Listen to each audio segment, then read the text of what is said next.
Tuangalie matokeo ya moku Tabora, Singida, Iringa pamoja na Dodoma. Hii ni TASIDO. Jumla ya shule kuna shule 898. Matokeo ya form 4 haya. Registered student ni 80,764. Set for examination ni 79,615. Pass rate ni 72.5 na GPA ni 4.2114. General performance, regional performance, district performance.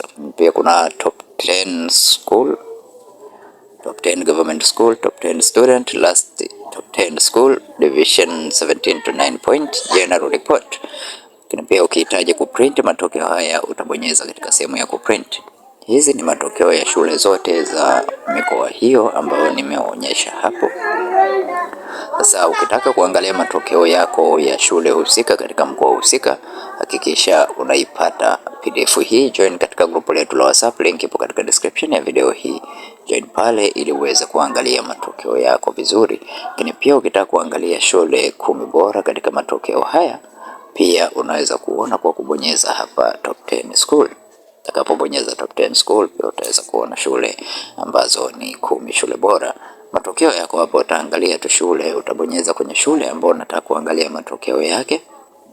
Then ukihitaji kuprint matokeo utabonyeza katika sehemu ya print document. Kwa wewe ambaye ni mara yako ya kwanza kuingia katika channel ya Feaboy, bonyeza neno subscribe, like video hii na share video hii kwa wengine wengi zaidi. Asante na karibu, tukutane tena katika video inayofuata.